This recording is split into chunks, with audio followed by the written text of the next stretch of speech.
దేవునికి స్తోత్రం. ప్రభు యొక్క పరిశుద్ధ నామములో ప్రియ సహోదరి సహోదరులందరికీ నా వందనములు తెలియజేస్తున్నాను. ప్రభు అయిన తండ్రి ఆయన లోకమును ఎంతో ప్రేమించి తన ప్రియకుమారుని ఈ లోకమునకు అర్పించేశాడు. ఎవరు అవునన్నా కాదన్నా ఇది సత్యం.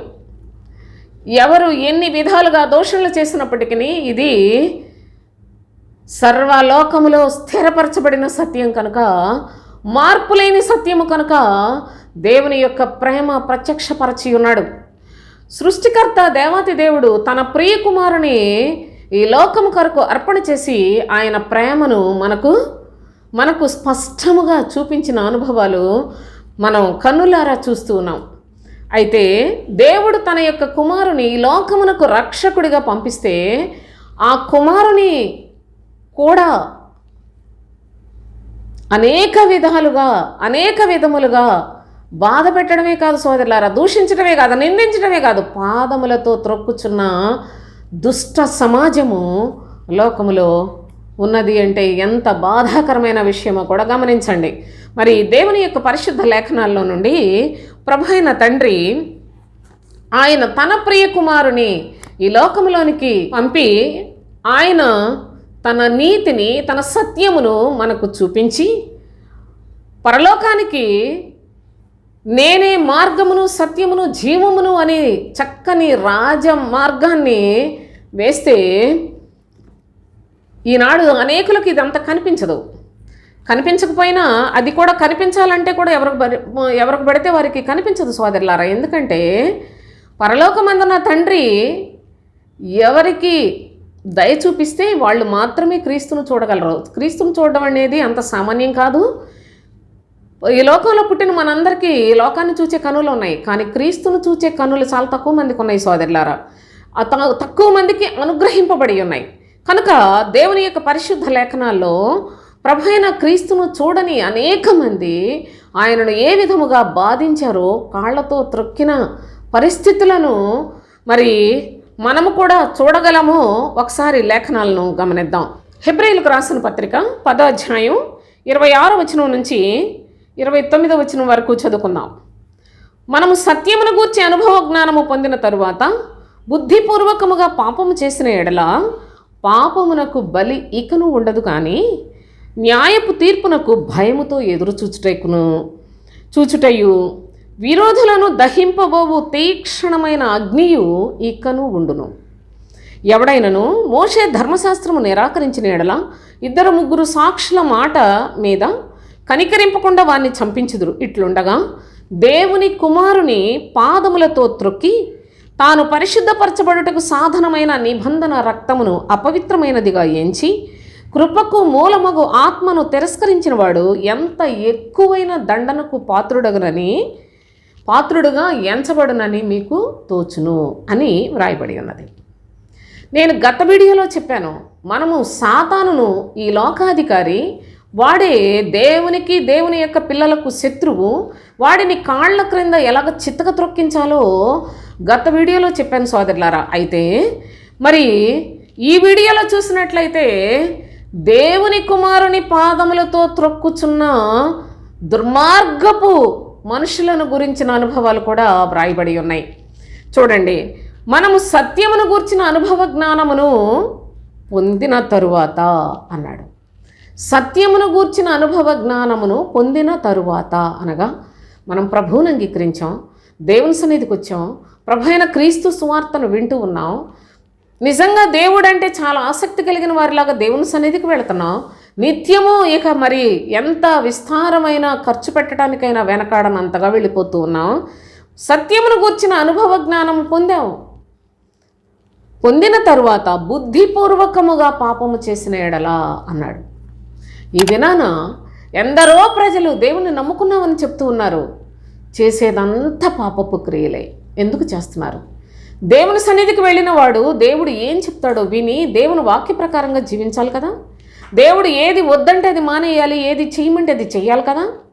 ఆయన ఆజ్ఞలకు, కట్టడలకు లోబడి ఆయన శాసనమును, ఆయన నిబంధనను గైకొని ఆయనకి ఇష్టానుసారంగా జీవించవలసిన ప్రతి క్రైస్తవుడికి బాధ్యత ఉన్నది కదా. అయితే దేవుని యొక్క లేఖనములను వింటూనే ఉంటారు, చర్చిలకు వెళతారు, ఒక్క ప్రేయర్ కూడా మానుకోరు, నిత్యము వెళుతూనే ఉంటారు. కానీ బుద్ధిపూర్వకముగా పాపం చేస్తూ ఉన్నారట. బుద్ధిపూర్వకముగా దేవుని గురించి తెలుసు, దేవుని యొక్క లేఖనములను ఎంతో ధ్యానిస్తూ ఉన్నట్లుగానే చాలా భక్తి కలిగిన వారిలాగానే బ్రతుకుతున్న వారి యొక్క పరిస్థితులను కూడా మనం చూస్తాం. కానీ వాళ్ళ యొక్క నడవడిక, వాళ్ళ యొక్క ప్రవర్తన అంతా చాలా సాతాను సంబంధమైన లక్షణములతోటే ఇమిడి ఉంటుంది సోదరులారా. సాతాను యొక్క దురాశలు ఆది నుండి కూడా వాడు అబద్ధికుడు, అబద్ధమునకు జనకుడని యేసయ్య చెప్పలేదా? ఒకసారి గమనించినట్లయితే యోహాను సువార్త 8:44 మీరు మీ తండ్రియగు అపవాది సంబంధులు. చూడండి ప్రభువు ఎవరితో మాట్లాడుతూ ఉన్నాడో మీరు దయచేసి లేఖనాలు చూడాలి. మీరు మీ తండ్రియగు అపవాది సంబంధులు, మీ తండ్రి దురాశలు నెరవేర్చగోరుచున్నారు అన్నాడు. మీ తండ్రి అని సంబోధిస్తున్నాడు యూదులతో. ఎందుకు ప్రభువు వీరిని ఇంత కఠినంగా మాట్లాడుతున్నాడంటే యోహాను సువార్త 8:43 మీరేలా నా మాటలు గ్రహింపకున్నారు? మీరు నా బోధ విననేరకుండుట వలననే కదా అంటున్నాడు యేసయ్య. మీరేలా నా మాటలు గ్రహింపకున్నారు? మీరు నా బోధ విననేరకుండుట వలననే కదా. ఆయన బోధ ఏంటో తెలియని ప్రతివాడు ఆయన మాటలు నమ్మలేడు, అంగీకరించలేడు. ఆయన బోధ తెలిసిన వారు మాత్రమే క్రీస్తును అంగీకరిస్తారు, నమ్ముతారు, విశ్వసిస్తారు, వెంబడిస్తారు. మీరు గమనించండి, అలనాడు యూదులు వారందరూ కూడా ఆయన చుట్టూ ఉన్నారు. వారితో అంటున్నాడు ప్రభు, మీరంతా మీ తండ్రియగు అపవాది సంబంధులు అని చెప్పాడు. మీ తండ్రి దురాశలు నెరవేర్చగోరుచున్నారు, మీ తండ్రి దురాశలు అని. ఆది నుండి వాడు నరహంతకుడయ్యుండి సత్యమందు నిలిచినవాడు కాడు, వాని యందు సత్యమే లేదు అని చెప్తున్నాడు. మీరు మీ తండ్రియగు అపవాది సంబంధులు అని చెప్తే ప్రజలకు ఎంత కోపం వస్తుంది? మేము యూదులమి, మేము దేవుని యొక్క ప్రజలము, ఆశీర్వదించబడిన ప్రజలము, మా పితరులు అబ్రహాము, ఇస్సాకు, యాకోబును వారి యొక్క ఆశీర్వాదాలు, వారికి ఇచ్చిన వాగ్దానాలు అన్నీ కూడా మా సొంతం కనుక మేము యూదులము, ఇశ్రాయేలీయుల్లో ప్రత్యేకించబడిన ప్రజలము. అలాంటి మమ్ములను చూసి నువ్వు మీ తండ్రి అపవాది అంటావేంటి అని ఎంత కోపం వచ్చి ఉంటుంది? ఈనాడు క్రైస్తవుల స్థితి కూడా ఇదే సోదరులారా. పేరు క్రైస్తవులు, పేరుకు దేవుని యొక్క ప్రజలు చర్చిలకు వెళ్ళిపోతున్నారు, పేరుకు దేవుని యొక్క విశ్వాసులు, చాలా పెద్ద పేర్లు పెట్టుకుంటున్నాం. కానీ మీ తండ్రి యొక్క దురాశలు నెరవేర్చగోరుచున్నారు అని ప్రభు ఈ దినాన మనల్ని అంటే, మీ తండ్రి అపవాది అంటే మీ కోపం రాదు? దేవుని యొక్క సన్నిధి చెప్తూ ఉంది, మీరు మీ తండ్రి యొక్క అపవాది సంబంధులు అనగా మీరంతా అన్య ప్రజలకి మీకేం తేడా ఉంది? లోకస్తులు, అన్య ప్రజలు, అసలు దేవుణ్ణి నమ్ముకొని ప్రజలు, వారి యొక్క వేషం, వారి యొక్క వస్త్రధారణ, వారి యొక్క కోరికలు ఎలా ఉన్నాయో సేమ్ అలాంటి కోరికలతోటే ఉంటారు.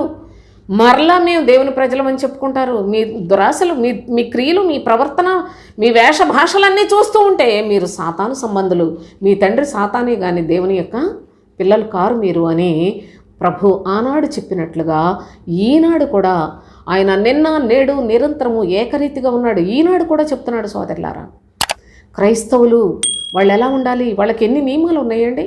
క్రైస్తవ జీవితం ఎంత జాగ్రత్తగా ఉండాలి, ఎంత క్రమశిక్షణ కలిగి ఉండాలి, ఎంత మర్యాదస్తులుగా ఉండాలి, ఎన్ని విషయాల్లో ఆశా నిగ్రహాన్ని కలిగి ఉండాలి, ఆత్మ సంబంధమైన ఫలాలు సంపాదించుకున్న వారుగా ఉండాలని ఎన్ని లేఖనాలు ఉంటే ఎవరిష్టం వచ్చినట్లుగా వాళ్ళు జీవిస్తూ ఉన్నారే.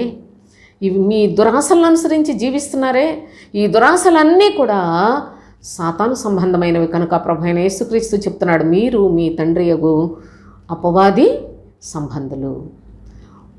వాడి యొక్క దురాశలే, వాడికి అన్ని దురాశలే, మీరు కూడా ఆ దురాశలను నెరవేర్చుకుంటూ ఉన్నారు అని తెలియచేస్తూ ఉన్నాడు. కనుక ఇక్కడ మనం చూసినట్లయితే సత్యమును గూర్చిన అనుభవ జ్ఞానం, హెబ్రీ పత్రికలో చదువుకున్నాం కదా, అనుభవ జ్ఞానం పొందిన తరువాత బుద్ధిపూర్వకముగా పాపము చేసిన ఎడలా అన్నాడు. బుద్ధిపూర్వకముగా పాపము చేసిన ఎడల దేవుని యొక్క పరిశుద్ధులు, వారు జీవించే విధానం ఎలా ఉంది, మనము కూడా వారిని వెంబడించాలి అంటే మనం ఎలాగూ జీవించాలి అనే మనస్సు లేకుండా దేవుణ్ణి నమ్ముకున్నామని చెప్పుకొని మాకు లేఖనాలన్నీ తెలుసు, వాక్యమంతా తెలుసు అని బుద్ధిపూర్వకముగా ఇష్టానుసారముగానే శరీర దురాశలు నెరవేర్చుకుంటూ వెళ్ళిపోతున్నారే, ఇది పాపం కాదా? లోకములో ఉన్నదంతా శరీరాశ, నేత్రాశ, జీవపుడంబం అని చెప్పిన ప్రభు యొక్క మాట పాప సంబంధమైన లోకములో మీ బ్రతుకులు ఎక్కడా కూడా ఏ విషయంలో దేనికి మీరు లోబడిపోకూడదు అని హెచ్చరించిన హెచ్చరికలు కావా? బుద్ధిపూర్వకముగా పాపము చేసిన ఎడల ఒకానొకప్పుడు విగ్రహాలను విడిచిపెట్టి లోకంలో పాపాలను విడిచిపెట్టి దేవుని దగ్గరికి వచ్చి దేవుని నమ్ముకున్నామని చెప్తున్నారు. దేవుని దగ్గరికి వచ్చి మళ్ళీ అంతకంటే రెట్టింపు సరదాలు, గొప్పలు, షోకులు, గర్వాలు, అహంకారాలు, హెచ్చించుకోవడాలు ఇవన్నీ ఏంటి? ఇవన్నీ పాపాలు కావా? మంచి క్రియలా ఇవేమన్నా? అందుకనే చెప్తున్నాడు, బుద్ధిపూర్వకముగా పాపము చేసిన ఎడల ఆ పాపమునకు శిక్ష ఇకను ఉండదు. గతించిన దినాల్లో మీరు దేవుని సన్నిధికి రాక మునుపు, దేవుని అంగీకరించక మునుపు చేసిన పాపాలకు ప్రభు దగ్గరికి వచ్చినాక ఆయన క్షమిస్తాడు సోదరులారా. కానీ ప్రభువులో జీవిస్తూ మీ ఇష్టానుసారంగా జీవించి మీ అబద్ధ బాధకులను వెంబడించి వాళ్ళు ఏది చెప్తే వాళ్ళని సంతోషపెట్టుకుంటా వాళ్ళ మాయమాటలకు లోబడిపోయి వాళ్ళ గొప్పలకు లోబడిపోయి వాళ్ళకి మొత్తం ధారపోసుకుంటా బ్రతుకుతున్న నీచ బ్రతుకులు ఉన్నాయే, ఈ పాపానికి బలి ఇకను ఉండదన్నాడు. అంటే క్షమాపణ ఉండదని చెప్తున్నాడు. కానీ న్యాయపు తీర్పునకు భయముతో ఎదురుచూచుటయు విరోధులను దహింపబోవు తీక్షణమైన అగ్నియు ఇకను ఉండును అన్నాడు. ఎందుకు చెప్పాడంటే ఈ విధంగా ఎవడైనా మోషే ధర్మశాస్త్రంలో 2-3 సాక్షులు ఉన్నట్లయితే ఈ వ్యక్తి తప్పు చేశాడు, పాపం చేస్తాం మేము చూసాం అని 2-3 సాక్షులు చెప్పినట్లయితే వాళ్ళని రాళ్లతో కొట్టి చంపేసే నియమం ఉన్నది కదా అంటూ ధర్మశాస్త్రాన్ని కూడా ఇక్కడ చూపిస్తూ ఉన్నాడు. జాగ్రత్తగా చూడండి. ఎవడైనాను మోషే ధర్మశాస్త్రం నిరాకరించిన 2-3 సాక్షుల మాట మీద కనికరింపకుండా వారిని చంపించుదురు. ఇట్లుండగా దేవుని కుమారుని ఇట్లుండగా అంటే మోషే ధర్మశాస్త్రంలో ఈ విధంగా వ్రాయబడితే ఈనాడు పరలోకములో నుండి దిగివచ్చిన దేవుని యొక్క కుమారుని పాదములతో త్రొక్కుతూ ఉన్నారు. తాను పరిశుద్ధపరచబడ్డకు సాధనమైన నిబంధన రక్తమును అపవిత్రమైనదిగా ఎంచుతున్నారు. అసలు ఎవరండి ఈ మాటలకు ఎవరు ఒప్పుకుంటారు చెప్పండి? మేము ప్రభు రక్తాన్ని అపవిత్రంగా ఎంచామా? అసలు ప్రభువుని దేవుని కుమారుని మేము పాదాలతో త్రొక్కేమా? ఎంత దుర్మార్గురాలు ఇలాంటి మాటలు చెప్తుంది అనుకోవచ్చు. నాకన్నా ముందు మీ పరిశుద్ధ గ్రంథాలు తీసి అక్కడేముందో చూడండి, అసలు అర్థం తెలుసుకోనండి, మీ బ్రతుకులు ఎలాగున్నాయో పరీక్ష చేసుకునండి. అంతేకాదు దేవుని కుమారుని పాదములతో త్రొక్కుతున్నారు అనే మాట ప్రభువు చెప్పిన మాట నేను కాదు చెప్తుంది. దేవుని యొక్క లేఖనం ఏమంటుంది చూడండి. తాను పరిశుద్ధపరచబడుటకు సాధనమైన నిబంధన రక్తమును అపవిత్రమైనదిగా ఎంచుతున్నారంట. మేము ఎప్పుడు ఎంచామండి అలాగా? యేసయ్యా నువ్వు రక్తం కార్చడం వల్లే మేము రక్షించబడ్డామని చెప్పామే కానీ అని మేము ప్రార్థన చేసుకుంటాం, కానీ మేము ఎప్పుడు ప్రభువుని పాదాలతో త్రొక్కలేదు, ఎప్పుడు ఇలా చేయలేదు అని మీరు అంటారు. కానీ ప్రభు వాక్యం ఏమంటుంది?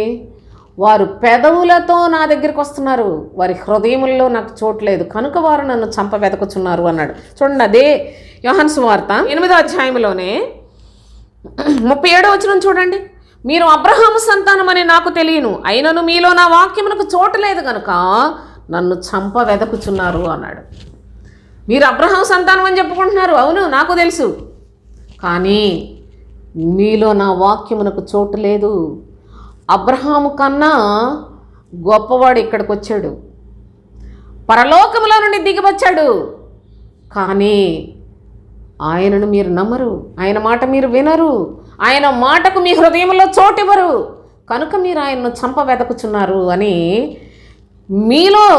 మీరు పేరుకు అబ్రహాము సంతానమే, మీరు దేవుని ప్రజలే, కానీ మీ హృదయములలో నా వాక్యమునకు చోటేది కనుకనే మీరు నన్ను చంప వెతకుచున్నారు అని చెప్పాడు. అంటే ప్రభు యొక్క మాట ఎవరి హృదయములో నిలిచి ఉంటుందో, అనగా మాట ఎప్పుడొస్తుందో మన హృదయంలోకి? వాక్య ప్రకారంగా ప్రభు మనతో మాట్లాడుతూ ఉన్నాడు. ఆ మాట ప్రకారంగా మనం ఎప్పటికప్పుడు జీవిస్తూ ఉంటే మనలో క్రీస్తు నిలిచి ఉంటాడు. సోదరులారా జాగ్రత్తగా గమనించండి. క్రీస్తు మన హృదయంలో ఉండాలి అంటే వాక్య ప్రకారంగా జీవించిన వారి హృదయంలో మాత్రమే ఆయన నివసిస్తాడు. కనుక మీరు జాగ్రత్తగా ఈ మాటలను కనుక అర్థం చేసుకోగలిగినట్లయితే దేవుని కుమారుని పాదములతో త్రొక్కి అన్నాడు. దేవుని కుమారుని అసలు ఎవరైనా త్రొక్కుతారా? ఆ రోజుల్లో సిలువేసినందుకే మాకెంతో బాధగా ఉంది, మేమెందుకండి అలాంటి పనులు చేస్తామని మీరందరూ తలంచుచున్నారు. కానీ వారి పెదవులు నన్ను స్తుతించుచూ ఉన్నాయి, కానీ వారి హృదయములు నాకు చాలా దూరంగా ఉన్నాయి అని చెప్పాడే. మరి హృదయంలో దేవుని వాక్యం లేక ఆయన చంపవేదకుచున్నారంటున్నాడు. జాగ్రత్తగా గమనించండి. ఇక్కడే భక్తుడు తీతుకు వ్రాసిన పత్రికలో కూడా ఒక మాట చదువుకుందాం. 1వ అధ్యాయం 16వ వచనం చూడండి. దేవుని ఎరుగుదమని వారు చెప్పుకుందరు కానీ అసహ్యులను అవిధేయులను ప్రతి సత్కార్యము విషయము భ్రష్టులనయ్యుండి తమ క్రియల వలన ఆయనను ఎరగమన్నట్టున్నారు అని చెప్పాడు. నోటితోటేమో నేను దేవుని నమ్ముకున్నాం అంటారు. మీ ప్రవర్తన, మీ ఆచారాలు, మీ పద్ధతులు, మీ యొక్క ప్రవర్తన అంతటినీ చూసినట్లయితే అసలు దేవుని భయం ఉన్న వాళ్ళ లాంటి ప్రవర్తనేనా మీది? అందుకే చెప్తున్నాడు, వారు నోటితోటి మేము దేవుని ఎరుగుదమని చెప్పుకుందరు కానీ వారి క్రియల వలన ఆయనను ఎరగమన్నట్టున్నారు. ఏం క్రియలు చేస్తున్నారు అంటే అసహ్యమైన క్రియలు, అవిధేయులై ఉండి ప్రతి సత్కార్యము విషయంలో భ్రష్టులనై ఉన్నారు. ప్రతి మంచి పని అంటూ చేయరు. మంచి పని చేయాలనే ఆలోచన కూడా రాదు. మంచి పని పెద్ద పెద్ద బోధకులని పెద్ద పెద్ద మరి గెంతులేసి పాటలు పాడి మరి లోకాన్ని ఉర్రూతలోగించినట్టు ఎంత భక్తులో అన్నట్టుగా గెంతేరు కదా, ఎగిరేరు కదా. వాళ్ళు నిజంగా భక్తులు అంటారా? అలాంటి భక్తులకు రాజకీయాలు ఎందుకండి? అలాంటి భక్తులు ఈనాడు సమాజంలో ఎంత నీచులుగా ప్రభు యొక్క శాపానికి పరుగెడుతూ ఉన్నారో చూస్తే మీ కనులు ధన్యం. చూడకపోతే వాళ్ళతో పాటు మీరు నష్టపోతారు. ఒక దినాన వాళ్ళ బ్రతుకులు ఎలా ఉంటాయో కూడా చూస్తారు సోదరులారా. కనుక దేవుని యొక్క శ్రేష్టమైన సన్నిధిలో నోటితోటి క్రైస్తవులని చెప్పుకుంటున్నారు, దేవుని మనుషులని దేవుని సేవకులని చెప్పుకుంటున్నారు. కానీ వారి క్రియలు ప్రతి సత్కార్యము అనగా దేవుడు చెప్పిన ప్రతి మాట ప్రకారంగా జీవిస్తే సత్క్రియలే చేస్తాం. అయితే ప్రతి సత్కార్యం విషయంలో భ్రష్టులు,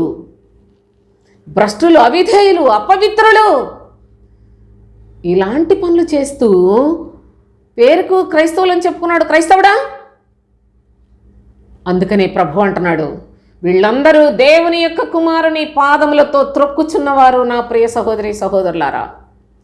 ఈ అబద్ధములు ప్రకటించువారు, శరీర సంబంధమైన బోధలు చెప్పేవాళ్ళందరూ కూడా వీళ్ళందరూ దేవుని కుమారుని పాదములతో త్రొక్కుతూ ఉన్నారు.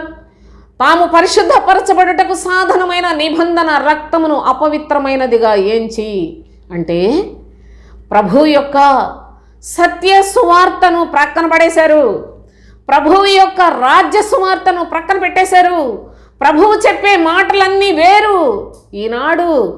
ఈనాడు క్రైస్తవులని చలామణి అయిపోతున్న ఈ దుర్మార్గులు, ఈ అబద్ధ బోధకులు, ఈ చెత్త మొఖాలందరూ కూడా భయంకరముగా ప్రభు యొక్క నిబంధన రక్తమును అపవిత్రమైనదిగా ఎంచి కృపకు మూలమగు ఆత్మను తిరస్కరించిన వారు.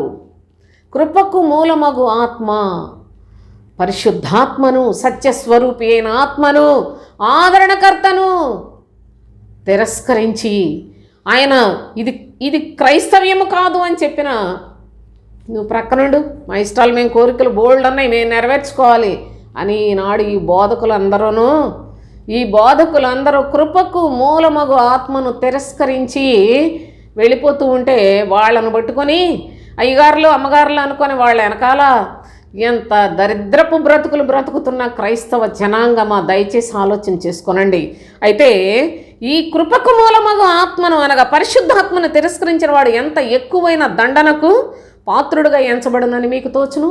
మోషే ధర్మశాస్త్రం ఆ యొక్క కాలంలోనే, మోషే కాలంలో ఎవరైనా ధర్మశాస్త్రానికి విరోధంగా ఏ పొరపాటైనా చేస్తే 2-3 సాక్షులు ఉంటే వాళ్ళను, ఆ సాక్షులను చంపించే విధిని దేవుడు ఏర్పాటు చేశాడు. అయితే దేవుని కుమారుడే ఈ లోకంలోనికి వస్తే ఆయన పాదాలతో త్రొక్కి ఆయన కార్చిన నిబంధన రక్తమును అపవిత్రంగా ఎంచుకొని కృపకు మూలమగు ఆత్మను అనగా తండ్రిని, కుమారుని, పరిశుద్ధాత్మను కూడా ఎదిరించుచున్న దుర్మార్గులు ఈ దినాన పెద్ద పెద్ద పాస్టర్లు, పెద్ద పెద్ద క్రైస్తవ బోధకులు, పెద్ద పెద్ద వాదించుకోవడానికి బయలుదేరిన దుష్టులు. సోదరులారా, జాగ్రత్తగా ఈ లేఖనాలను మీరు గమనించండి, ఈ వాక్యాలు జాగ్రత్తగా వినండి.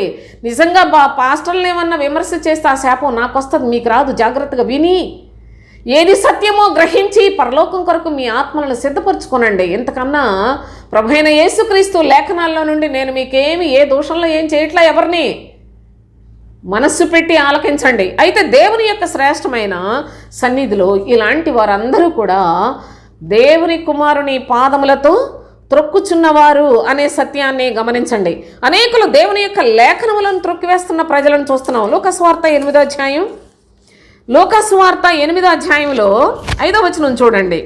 విత్తువాడు తన విత్తనములు విత్తుటకు బయలుదేరాను. అతడు విత్తుచుండగా కొన్ని విత్తనములు త్రోవ ప్రక్కన పడి త్రొక్కబడెను. త్రోవ ప్రక్కన పడి త్రొక్కబడెను. త్రోవ ప్రక్కన ఉన్న వారందరూ కూడా దేవుని యొక్క కుమారుని సత్యమును త్రొక్కివేస్తున్న వాళ్ళే. జాగ్రత్త. త్రోవ ప్రక్కన పడిన విత్తనాలు అవి త్రొక్కబడిన గనుక ఆకాశ పక్షులు వాటిని మృంగివేశను. త్రోవ ప్రక్కన అనగా దేవుడు కావాలి, దేవుని యొక్క మాటలు కావాలి, దేవుడు ఆశీర్వాదాలు, దీవెనలు కావాలి. కానీ దేవుడు చెప్పినట్లు చేయని వారందరూ త్రోవ ప్రక్కనుండి వారే. వీళ్ళందరూ దేవుని యొక్క వాక్యమును త్రొక్కివేస్తున్నారు. ఆ వాక్యమే ఆది యందు వాక్యం ఉండెను, వాక్యము దేవుడై ఉండెను, వాక్యము దేవుని యొద్ద ఉండెను, ఆ వాక్యమే శరీరధారిగా కృపా సత్య సంపూర్ణుడుగా మన మధ్యలో నివసించెను. ఆ వాక్యమును త్రొక్కివేయుచున్న వారు మరికొంతమంది. ఇంకొంతమందిని కనుక మీరు చూసినట్లయితే దానియేలు గ్రంథంలో ప్రవక్త అయిన దానియేలు ద్వారా ప్రభు అయిన తండ్రి చెప్పిన మాట కూడా చూద్దాం. 7వ అధ్యాయం, దానియేలు 7వ అధ్యాయం 19వ వచనం చూడండి. ఇనుప దంతములను ఇత్తడి గోళ్లను గల ఆ 4వ జంతువు సంగతి ఏమైనది నేను తెలుసుకుని కోరితిని. అది ఎన్నటికి భిన్నమును మిగుల భయంకరమునై సమస్తమును పగులగొట్టుచు మ్రింగుచు మిగిలిన దాన్ని కాళ్ల క్రింద అణగద్రొక్కుచుండెను. ఈ భయంకరమైన 4వ జంతువు, ఈ 4వ జంతువు ఏం చేస్తుందో తెలుసా? అది సమస్తమును పగులగొట్టుచు మ్రింగుచు మిగిలిన దాన్ని కాళ్ల క్రింద త్రొక్కుచు అణగద్రొక్కుతూ ఉందట. ఈ 4వ జంతువు దీని యొక్క మరి పరిస్థితులన్నిటిని కనుక మనం చూసుకున్నట్లయితే, జరుగుతున్న పరిస్థితులు వీటన్నిటినీ మీరు పోల్చగలిగినట్లయితే సోదరులారా, ప్రభు అయిన తండ్రి ప్రవక్త అయిన దానియేలు ద్వారా చెప్పిన దానియేలు గ్రంథంలో ఇదే అధ్యాయంలో మీరు గమనించండి. 4వ వచనం చూడండి. 4వ వచనం, మొత్తం 4 మిక్కిలి గొప్ప జంతువులు మహాసముద్రంలో నుండి పైకెక్కాను. మహాసముద్రంలో నుండి ఎక్కిన ఇవన్నీ. సముద్రము అనగా భక్తిహీనులు, దేవుని ఎరిగినట్లే ఉంటారు, కానీ దేవుని యొక్క శక్తిని ఆశ్రయించని ఈ భక్తిహీనుల మోకలో నుండి 4 జంతువులు వస్తాయి. అయితే వీటిలో మొదటిది సింహమును పోలినది, కానీ దానికి పక్షిరాజు రెక్కల వంటి రెక్కలుండెను. నేను చూచుచుండగా దాని రెక్కలు తీయబడినవి గనుక మనుషుల వలె అది పాదములు పెట్టుకొని నేలపైన నిలవబడెను. ఇదంతా జంతువులతో పోల్చి చెప్తున్నాడు. క్రూరమైన మనస్తత్వం కలిగిన మనుషుల యొక్క స్థితిగతులన్నిటినీ వ్రాసిపెట్టాడు సోదరులారా. అయితే దేవుని యొక్క లేఖనాల్లో మరి 2వ జంతువు 5వ వచనం చూస్తే ఎలుగుబంటిని పోలిందట. మరి 3వ జంతువు చూసినట్లయితే 6వ వచనం చిరుతపల్లిని పోలి ఏమదని చెప్తాడు. 4వ జంతువు మనం చదువుకున్న దాంట్లో చూసినట్లయితే ఇదొక భయంకరమైన 4వ జంతువు అంటాడు. దీనికి అన్ని సమస్తమును పగలగొట్టుచు మృంగుచు మిగిలిన దాన్ని కాళ్ల క్రింద అణగద్రొక్కుచుండెను. ఈ జంతువులు వీటి యొక్క పని ఏం చేస్తున్నాయో వీటన్నిటినీ ఎప్పుడైనా సరే తండ్రి చిత్తమైతే ఆయన నేర్పిస్తే తప్పకుండా చదువుకుందాం. అయితే ఇక్కడ ఏమంటున్నాడంటే, ఈ 4వ జంతువు మొత్తం మృంగుతూ పగలగొడుతూ కాళ్ల క్రింద త్రొక్కుచు ఉన్న పరిస్థితి అంతటిని చూసినట్లయితే అంత భయంకరమైన దినాలు మనం ఎదుర్కోబోతూ ఉన్నాం. అనగా దేవుని యొక్క సన్నిధిలో దేవుని యొక్క పిల్లలకు చాలా చాలా శోధనలు ఎదుర్కోవలసిన పరిస్థితులు, ఈ లోకాన్ని, పరిస్థితుల్ని, ప్రభుత్వాలని చూసినట్లయితే చాలా స్పష్టంగా మనకు దేవుని ప్రజలకు ఎటువంటి ఇబ్బందులు రాబోతూ ఉన్నాయో కూడా లేఖనాల్లో వ్రాయబడినట్లుగా, దేవుడు ప్రవక్తల ద్వారా మాట్లాడించినట్లుగా రాబో కాలం అంతా కూడా సోదరులారా దేవుని ప్రజలు చాలా చాలా ఇబ్బందులు పాలయ్యే పరిస్థితులు ఉన్నాయి. వాటిల్లో కూడా ఆయన కృపన్న వారు నిలిచి ఉంటారు, నిత్య జీవాన్ని స్వతంత్రించుకుంటారనే సత్యాన్ని కూడా ప్రవక్త ద్వారా ప్రభు ఇక్కడ తెలియచేస్తాడు. అయితే చూడండి, కీర్తనల గ్రంథం 22వ కీర్తన 16వ వచనం చూడండి. కుక్కలు నన్ను చుట్టుకొని ఉన్నవి, దుర్మార్గులు గుంపు కూడి నన్ను ఆవరించి ఉన్నారు, వారు నా చేతులను నా పాదములను పొడిచి ఉన్నారు. కుక్కలు నన్ను చుట్టుకొని ఉన్నవి. కుక్కలు అనగా అబద్ధ బోధకులు. మీకు ఇంకా దానికి వేరే అర్థమే కాదు. కుక్కలు అనగా అబద్ధ బోధకులు అందరూ కూడా నన్ను చుట్టుకొని ఉన్నారు. ఆనాడు శాస్త్రులు పరిసయ్యులు ప్రభు యొక్క శిలువ దగ్గర అన్యాయపు తీర్పు తీర్చిన ప్రధాన యాజకులు వాళ్ళ యొక్క ఆధిపత్యం నడిచింది సోదరులారా. ఈనాడు కుక్కలైతే అబద్ధ బోధకులు విస్తారంగా బైబిల్ పట్టుకొని సంఘాలు పెట్టి ప్రభు యొక్క సేవకులమని చెప్పుకొని ప్రభువుని చూడకుండా చేస్తున్న ఈ కుక్కల గురించి కూడా వ్రాసాడు. కుక్కలు నన్ను చుట్టుకొని ఉన్నవి, దుర్మార్గులు గుంపు కూడి నన్ను ఆవరించి ఉన్నారు. దుర్మార్గులు ప్రభువునందు విశ్వాసం ఉంచకపోగా ఆయన ఎలాగ చంపుదాం అనుకున్న మనుషులందరూ కూడా చుట్టూ చేరి ఉన్నారు. వారు నా చేతులు నా పాదములను పొడిచి ఉన్నారు అని తెలియచేస్తూ ఉన్నాడు ప్రభు అయిన యేసుక్రీస్తు. ఆయన యొక్క చేతులు పాదములు అనగా ఆయన నడిచినట్లుగా, ఆయన జీవించినట్లుగా జీవించకుండా, ఆయన చేసినట్లు దేవుని యొక్క నీతి క్రియలు జరిగించినట్లుగా జీవించకుండా అనేకులు ఆయన చుట్టుకొని ఉన్న కుక్కలు దుర్మార్గులు ఎందరో ఉన్నారు అనే లేఖనాలను కూడా దయచేసి వీళ్ళందరూ ఏం చేస్తున్నారంటే ఆయన చేతులు పాదములు పొడిచి వేస్తూ ఉన్నారు సోదరులారా. దయచేసి లేఖనాలు మీరు గమనించండి. అయితే ప్రభు యొక్క లేఖనాల ప్రకారంగా దేవుని యొక్క మందిరములను కూడాను త్రొక్కి పడవేసిన పరిస్థితులు చూస్తున్నాం. కీర్తనల గ్రంథం 74వ కీర్తన 8వ వచనం చూడండి. 74:8 దేవుని మందిరములను బొత్తిగా అణగద్రొక్కుదుమనుకొని దేశంలోని వాటన్నిటినీ వారు కాల్చి ఉన్నారు. దేవుని మందిరములను బొత్తిగా అణగద్రొక్కుదము అనే ఒక దురాలోచన కలిగిన వారు కూడా విస్తారమైన దేవుని యొక్క శత్రువులు ప్రబలిపోయిన స్థితిని మనం చూస్తూ ఉన్నాం. దయచేసి దేవుని యొక్క లేఖనాలను వీటి యందు విశ్వాసం ఉంచి క్రీస్తు ద్వారా శక్తిని పొంది దేవుని యొక్క రాజ్యమునకు అర్హతను సంపాదించుకునేవాడే క్రైస్తవురాలు అనే విషయాన్ని జ్ఞాపకం చేసుకోండి. చర్చికి వెళ్ళి వచ్చేవాళ్ళు కాదు. నిత్యం బైబిల్ చదువుకుంటున్నాం, మేము మంచి క్రైస్తవులు అనుకోవద్దు, మేము చాలా మంచి కానుకలు ఇస్తాం, దైవజనులు చాలా గౌరవిస్తాం, ఇది కాదు క్రైస్తవులకు. దేవుని యందు శక్తివంతులై ఉండి సాతానును ఎదిరించి సాతానును మన కాళ్ళ క్రింద చితక త్రొక్కించడానికి బదులు ఈనాడు దేవుని కుమారుని కాళ్ళతో త్రొక్కుతున్న దుర్మార్గులైన ప్రజలు ఎందరు ఉన్నారో లేఖనాల్లో నుండి మనం చూస్తున్నాం. ఆయన మందిరాన్ని త్రొక్కివేయవారు, ఆయన యొక్క కార్యములు ఎక్కడ ఎవరికి తెలియకుండా ఆయనను కమ్ముకున్నట్లుగా అబద్ధ బోధకులు బోలెడంతమంది ముసురుకొని ఉన్నారు సోదరులారా. వాళ్ళందరూ కూడా ఈగల గుంపులాగా ఈనాడు పాస్టర్లు ఉన్నారు, కానీ పరలోక సంబంధమైన దేవుని పరిచారకులు లేరు. చాలా జాగ్రత్తగా ఈ విషయంలో మీరు మనసు పెట్టండి. నేను ఉన్నా వెళ్ళిపోయినా నా దేవుని యొక్క సత్యాన్ని ఉన్నది ఉన్నట్లుగా చెప్పినందుకు నా తండ్రి దగ్గర నాకు ఆయన ఇచ్చేదేదో ఇస్తాడు ఫలితాన్ని. కానీ ఈ లోకంలో సత్యాన్ని ప్రకటన చేయుట అనేది ప్రభు యొక్క కృప మాత్రమేనని మీరు గమనించి ఈ లేఖనాల యందు మనసు పెడతారని ఆశిస్తున్నాను. యెహెజ్కేలు గ్రంథం 34వ అధ్యాయంలో 34, 18, 19 వచనాలు చూద్దాం. విశేషముగా మేతమేసి మిగిలిన దాన్ని కాళ్లతో త్రొక్కుట మీకు చాలదా? చూడండి, విశేషముగా మేతమేసి మిగిలిన దాన్ని కాళ్లతో త్రొక్కుతూ ఉన్నారు. ఇది మీకు చాలదా? మీరు స్వచ్ఛమైన నీరు త్రాగి మిగిలిన దాన్ని కాళ్లతో కలకల చేయటం మీకు చాలదా? మీరు కాళ్లతో త్రొక్కిన దాన్ని నా గొర్రెలు మేయవలెనా? జాగ్రత్త. ఈనాడు పాస్టర్లు అనుకుంటున్నారు మీరు. ఈ కాపర్లను గురించి దేవుని యొక్క సన్నిధిలో పాస్టర్లను చెప్పుకుంటున్న వాళ్ళందరిని గురించి వ్రాయబడిన ఈ లేఖనాలు చూడండి. మీరు కాళ్లతో త్రొక్కిన దానిని నా గొర్రెలు మేయవలెనా? మీరు స్వచ్ఛమైన నీరు త్రాగి మిగిలిన దాన్ని కాళ్లతో కలకలు చేయటం మీకు చాలదా? మీరు కాళ్లతో త్రొక్కిన దాన్ని నా గొర్రెలు మేయవలెనా? కాళ్లతో మీరు బురదగా కలిపిన దానిని అవి త్రాగవలెనా? ఈనాడు బోధకులు అనబడిన వాళ్ళు, పాస్టర్లు అనబడిన వాళ్ళు తాగించేదంతా బురదే సోదరులారా. వాళ్ళు కాళ్లతో త్రొక్కింది మీకు మేపుతున్నారనే విషయాన్ని దేవుడు చూచి జాలిపడి గొర్రెల విషయంలో గొర్రెల విషయంలో కనికరపడి గొర్రెలను రక్షించాలి అనుకుంటే గొర్రెలు లేదు మాకు నీకన్నా మా పాస్టర్ గారే మాకు బాగా ఎప్పుడు రమ్మంటే అప్పుడు వస్తాడు, ఎప్పుడు ఎక్కడ ప్రార్థన చేయమంటే అక్కడ ప్రార్థన చేస్తాడు, మేము ఏం చేయమంటే చేస్తాడు, కాబట్టి మాకు ఇతనే చాలు అనేలాగా దేవుని మీదే తిరుగుబాటు చేస్తుందనేటి క్రైస్తవ్యం.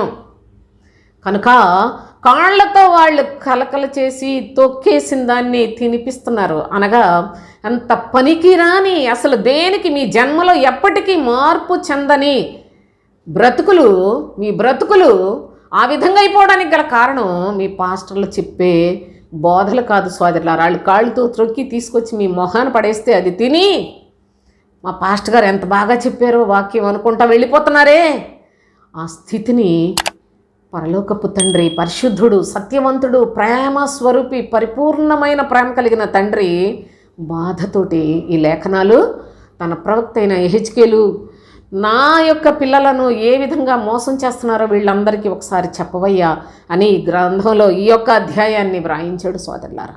దయచేసి ఈ మాటలన్నిటినీ మీ యొక్క జీవితంలో, మీ జీవితంలో స్థిరపరచుకోవాలని, మీరు విశ్వాసంతో ఈ లేఖనాలను విశ్వసించి వెంబడించాలని నేను కోరుకుంటూ ఉన్నాను సోదరులారా. కనుక వాళ్ళు కాళ్లతో త్రొక్కి వేసిన దాన్ని మీకు తినిపిస్తుంటే అది కూడా నీ వాక్యం అనుకొని మోసపోతూ ఉన్నారంటే ఎంత అజ్ఞానంలో ఉన్నారో నేటి క్రైస్తవ జనాంగము. దయచేసి ఆలోచించండి. వాళ్ళ సరదాల కొరకు, వాళ్ళ గొప్పల కొరకు, వాళ్ళ ఇష్టాలు, కోరికలు, వాళ్ళకి పాస్టర్లకి విపరీతమైన కోరికలు పెరిగిపోయి ఏమి లేదు, కష్టపడకుండా డబ్బు వచ్చేస్తుంది కనుక ఆ విధంగా వాళ్ళు విచ్చలవిడిగా ప్రజలందరికీ మాయమాటలు చెప్తుంటే వాటిని ఆధారం చేసుకొని మీ బ్రతుకులు నరకాగ్నికి వెళ్ళిపోయే పరిస్థితులకి మీరే పాడు చేసుకుంటూ ఉన్నారు. కనుక ఒకసారి ఆలోచించండి నా ప్రియ సహోదరి సహోదరులారా. అయితే మరి యొక్క అనుభవాన్ని కనుక మనం గమనించినట్లయితే ప్రవక్త అయిన ఇర్మియాకు తండ్రి అయిన దేవుడు తెలియజేసిన మాట 12వ అధ్యాయం, ఇర్మియా గ్రంథం 12వ అధ్యాయం 10వ వచనం చదువుకుందాం. కాపర్లు అనేకులు నా ద్రాక్ష తోటలు చెరిపివేసి ఉన్నారు. చూసారా? కాపరులు అనేకులు నా ద్రాక్ష తోటలు చెరిపివేసి ఉన్నారు, నా సొత్తును త్రొక్కివేసి ఉన్నారు. ఒకప్పుడు ద్రాక్ష తోట అన్నాడు, ఒకప్పుడు గొర్రెల దొడ్డి అని చెప్పాడు, మరి ఒకప్పుడు అతి శ్రేష్ఠులైన పరిశుద్ధ పట్టణమునకు సంబంధికులు కనుక పరిశుద్ధ పట్టణస్థుల్ని సంబోధించి మాట్లాడినట్టు మాట్లాడాడు. ప్రభు అయిన తండ్రి చెప్పే మాటలు జాగ్రత్తగా చూడండి. కాపరులు అనేకులు నా ద్రాక్ష తోటలు చెరిపివేసి ఉన్నారు, నాకిష్టమైన పొలమును పాడుగాను ఎడారిగాను చేశారు, నా సొత్తును త్రొక్కివేసి ఉన్నారు అని చెప్పాడు. నా ప్రజలంటే నాకెంతో ఇష్టం, కానీ వారందరి కొరకు అది ఒక చక్కని ద్రాక్ష తోటగా నేను ఘనంగా, విలువ కలిగిందిగా, గౌరవంగా అందరిలో కూడా నీ ఉన్నతమైన వారిగా చేసుకోవాలనుకున్నాను. కానీ కాపర్లు వచ్చేసారు, చొరబడిపోయారు, వీళ్ళని నేను పంపించలేదు. ఈ కాపర్లు వచ్చేసి నా సొత్తును త్రొక్కిపడేశారు. వాళ్ళు నాకు ఇష్టమైన నా యొక్క ద్రాక్ష తోట, నా ప్రజలను ఎడారి చేశారు, పాడు చేసి పడేశారని ప్రభు ఎంత బాధపడుతున్నాడో. కాపరులు ఒక వ్యక్తిని పాడు చేయాలి అంటే ఒక వ్యక్తికి చాలా పని పడుతుందండి, టైం తీసుకుంటుంది. కానీ అనేకులను సింపుల్గా పాడు చేయాలి అంటే పాస్టర్లో సాతాను ప్రవేశిస్తే ఆ సాతాను ఏది చెప్పమంటే అది చెప్తాడు. ఆ పనికిమాలిన పాస్టర్, పనికిమాలిన కాపరని కూడా ఉంది బైబిల్లో, నేను ఎవరిని తిట్టట్లేదు. కనుక ఆ సంఘంలో ఎంతమంది ఉంటే 50,000 మంది ఉంటే 50,000, 1,00,000 మంది ఉంటే 1,00,000, 5 లక్షల మంది ఉంటే 5 లక్షలు ఈ సాతానుగాడి మాటలు ఆలకిస్తూ ఇంకా మైమర్చిపోయి దారి తప్పిపోయి వ్యర్థులై, భ్రష్టులై, పనికిరాని వారై పాతాళానికి దిగిపోతారు. ఎంత ప్రమాదం ఉందో చూడండి. సాతాను యొక్క కుయుక్తిని చూడండి సోదరులారా. కష్టపడకుండా అనేక మందిని పాడు చేయాలంటే చాలా చక్కగా అన్యజనుల్లోనైనా ఏదేదో మంత్రాలు చెప్తుంటారు కదా, వాళ్ళు ఆ ప్రజలందరూ వింటారు కాబట్టి వాళ్ళు పాడు చేస్తారు. మరి ముఖ్యంగా క్రైస్తవ్యంలో పాస్టర్లను వాళ్ళను కనుక నేను ఆక్రమించుకోగలిగినట్లయితే మొత్తం సర్వనాశనం చేయొచ్చని సాతాను ప్లాన్ తోటి. అందుకే ఇది ఆశ్చర్యం కాదు, సాతాను తానే వెలుగుదూత వేషం ధరించుకుంటున్నాడు కనుక వాని పరిచారకులు, నీతి పరిచారకుల వేషం ధరించుకున్నట్టు గొప్ప సంగతి కాదు అని చెప్పాడు. కనుక దేవుని యొక్క శ్రేష్టమైన లేఖనాల్లో మీరు గమనించినట్లయితే ద్రాక్ష తోటలను పాడు చేసి ఆయన సొత్తును త్రొక్కివేసిన వారు సోదరులారా, దేవుని యొక్క పరిశుద్ధమైన పనిని పాడు చేసేది కాపరులే, గుర్తుపెట్టుకోండి. భయంకరమైన దుర్మార్గులు. అందుకే వీళ్ళకి దుష్టులని పేరు, కుక్కలని పేరు, తోడేళ్ళని పేరు, నక్కలు అన్నాడు, పావులు అన్నాడు. భయంకరమైన గర్జించు సింహము వలే. వాడు సింహం కాదు, కానీ గర్జించు సింహము వలే ఎవరిని మృంగుదునని వెదకచూ తిరుగుతున్నాడని విస్తారంగా వ్రాసిపెట్టాడు. అపవాది యొక్క చర్యలు, అపవాది యొక్క క్రియలు మొత్తాన్ని అపోస్తులు స్పష్టంగా లేఖనాల్లో వ్రాసిపెట్టారు. లేఖనాలు విస్తారమైన జ్ఞానాన్ని మనం సంపాదించుకోకపోయినట్లయితే మనం ఎలాగ సాతాన్ని జయించగలం? కనుక ఆ విధంగా మీరు చేయలేరని, సొంతగా సంపాదించుకోలేరని ప్రేమించి ఆయన తన పనివారిని పంపించి అనేక సంగతులు బోధిస్తున్నా వాటిని కూడా మాకు కాదనుకునేవాళ్ళు, నిర్లక్ష్య పెట్టేవాళ్ళు, ఇదేదో పిచ్చిది చెప్పుకుంటూ వెళ్ళిపోద్ది అనుకునేవాళ్ళు రకరకాల ప్రజలు ఉన్నారు. అయితే ఏదేమైనప్పటికీ సత్యము దాన్ని ఎవ్వరూ కూడా అడ్డుకోలేరు సోదరులారా. కనుక ఈ సత్యవాక్యం మనకు బోధిస్తూ ఉంది. కాపరులు వీళ్ళందరూ కూడా ఆయన సొత్తును త్రొక్కివేసి ఉన్నారు అనే సంగతిని తెలియచేస్తున్నాడు.